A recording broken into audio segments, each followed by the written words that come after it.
So I've highlighted the importance of mutations in cancer and what they could mean if you could really understand them. But how does one start going about trying to analyze them computationally?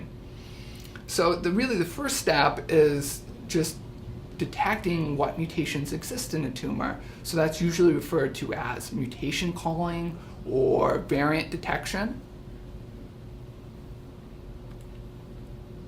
So, like I highlighted briefly in the last module, you detect somatic mutations by comparing a tumor sample to non-cancerous normal sample from the same individual. And that's shown here in this diagram, where you have a biopsy of the tumor and then also from normal tissues from the same individual.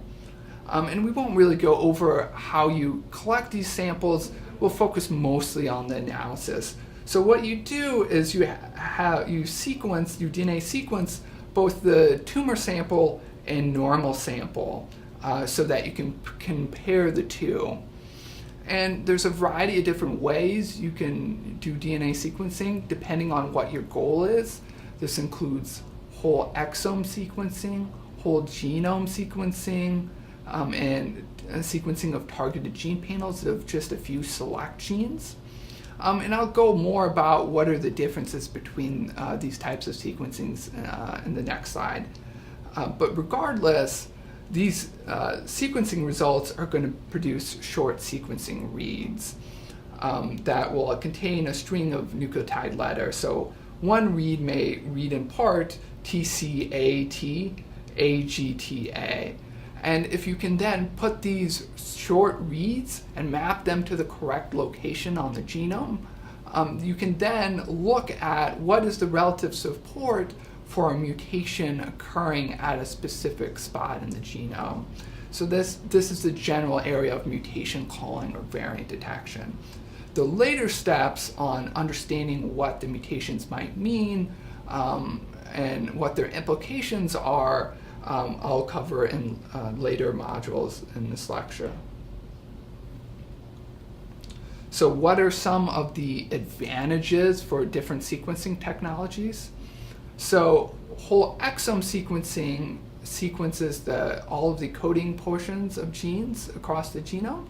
So you don't really have to pre-specify what genes you want to be looking for. So this is really good for discovery's sake because you don't have to know ahead of time for a specific type of cancer what are the relevant mutations. You can try to find this from the sequencing itself. This has been used extensively in various consortiums like the Cancer Genome Atlas, which has sequenced approximately 10,000 tumors through whole exome sequencing, and has been used extensively to understand what are the important genes in cancer. However, there's an important limitation is that you're only focusing on the genes and not on the vast majority of the genome, which is actually non-coding. So that's where whole genome sequencing comes as an advantage, is that now you can understand what the mutations in the non-coding region of the genome may actually be doing. And also it's generally better at identifying what's called structural variation, that is the amplifications, deletions, or translocations, which I had talked about before.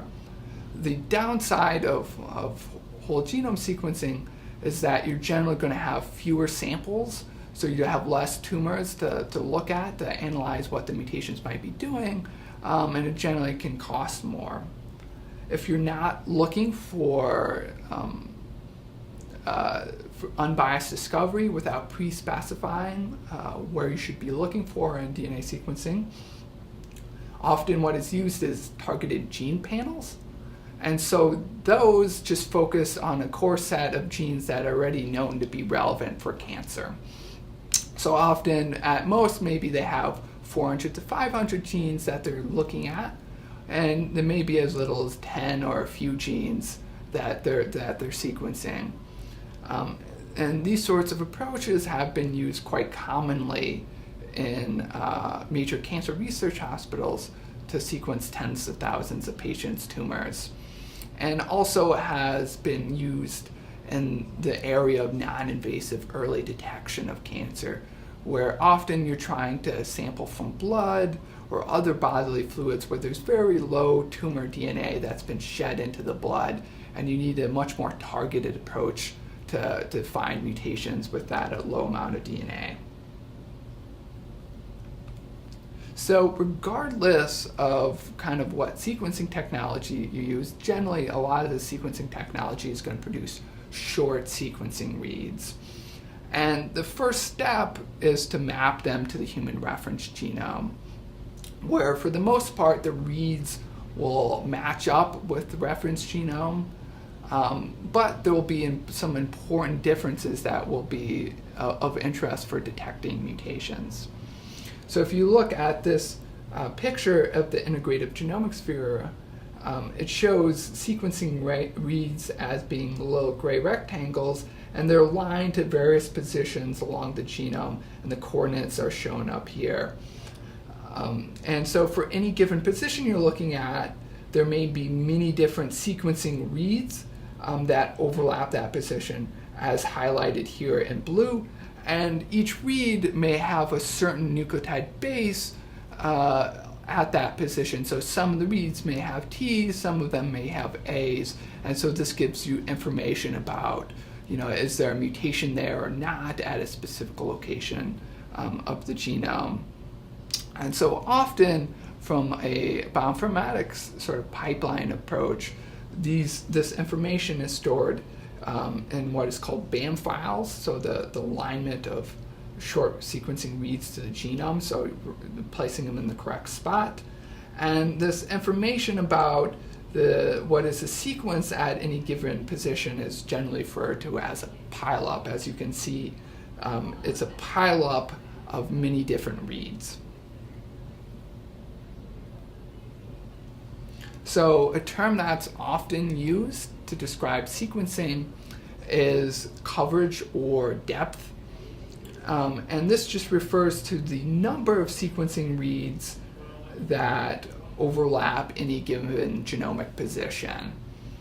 And often you report this average coverage or depth as a quality control metric for when you do sequencing, so that you have enough reads to actually adequately call mutations. As you can imagine, the more reads you have that support a mutation, the more confidence you have in that mutation actually existing. So this brings us to the central problem in mutation calling, and its focus on the read pileup. So here we just have an example of a read pileup highlighted in green. And in this case, some of the reads actually support a G being at this position, and some of the reads actually support an A, which is the same as the reference genome. And for some of the other reads, it could support potentially an indel at this location. So you're left with just looking at this, what is the actual genotype or the DNA change present in the tumor? Is it a G? Is it an A? Is it an indel?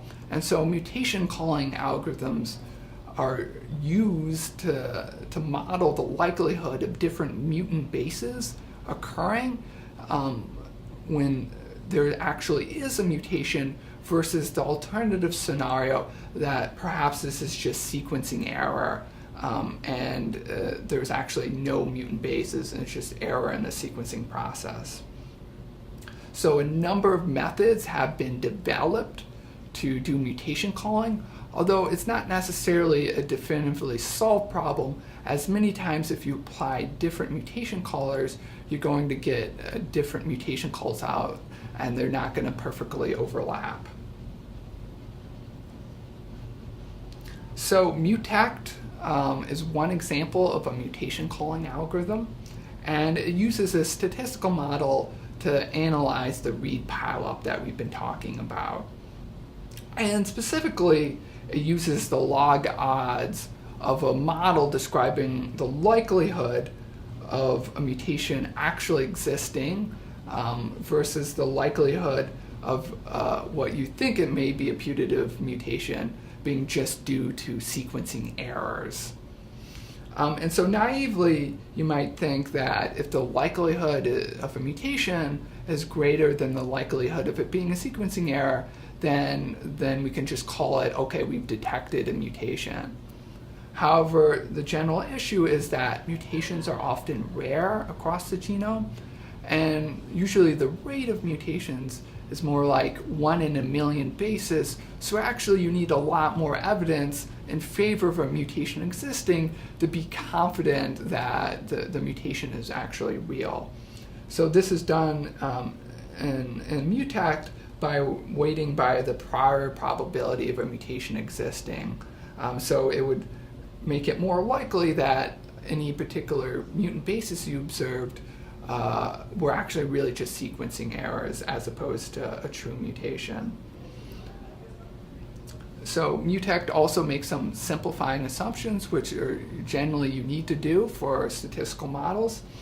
And this includes that the errors that could be generated by sequencing are going to be independent for each read. So here, you may have one read that supports it, and whether the likelihood of that read being an error is independent of a second read being an error in that pileup.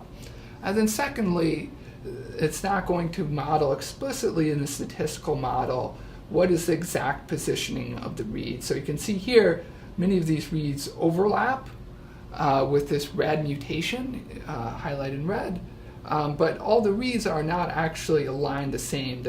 Some reads may have the mutation on the left, some may have it on the right, and so forth, or maybe on the center. And then lastly, for it to be a somatic mutation, you have to compare that, the likelihood of that mutation existing, to a normal sample from the same individual where the mutation is not present to know it's actually a somatic mutation. So there's numerous issues one encounters when trying to do mutation calling. Often the tumor sample you get when you do sequencing is not actually a pure tumor sample representing all tumor cells, but rather when you get the tumor sample, it's often a mixture of tumor cells and surrounding normal cells that were nearby the tumor. And this can be a problem as when you're sequencing the tumor, when you think you're sequencing the tumor, you're also actually sequencing normal cells, so you may actually need more sequencing reads to have reads actually originating from the tumor. And so this is the case for certain cancers like pancreatic ductal adenocarcinoma, where often you have low purity tumor samples, and as a result you may need to have higher coverage or more number of reads at each position, so more of the reads are actually coming from the tumor sample. An additional issue is that the tumor cells could contaminate your normal sample. So if you're trying to identify somatic mutations that are only present in tumor, and some of those tumor cell mutations are in your normal sample, you may not think that your tumor has somatic mutations because of this contamination issue. One example is this was often the case for AML in the Cancer Genome Atlas project, where you had tumor contamination in normal. Other problems relate to sequencing artifacts and the analysis. So this is 6 different problems you could encounter from the analysis standpoint that could suggest an artifactual mutation as opposed to a real mutation. So the red is indicating where there's a putatively mutant base, but in some cases, if you look at it, the mutations could be distributed non-uniformly, so it could always be in a sequencing read of a certain direction, when you would assume that if it's not an artifact, actually it should be in both directions. Other issues include the step of read mapping or aligning to the genome. So if you can't map the reads to the genome, you don't have reads to adequately support mutation calling. And so if you remember, because some of these mutation calling algorithms may not explicitly handle some of these issues in their statistical model, what they do is have post hoc filters where they filter out likely false positives. So there are many different mutation callers, and I went over MUTAC, but there's also Muse, Radia, Somatic Sniper, VARSCAN, single nucleotide variant, VARSCAN Indel, Pindel, Indel Locator. So that's just to name a few. And to deal with this issue of false positives, one approach to deal with it is to combine multiple different mutation callers together and get the consensus of what they believe to be the mutations. So this was recently done by the Cancer Genome Atlas project, where they had used these 7 different mutation callers to only call mutations which were supported by more than one method, ending up in more reliable mutation calls.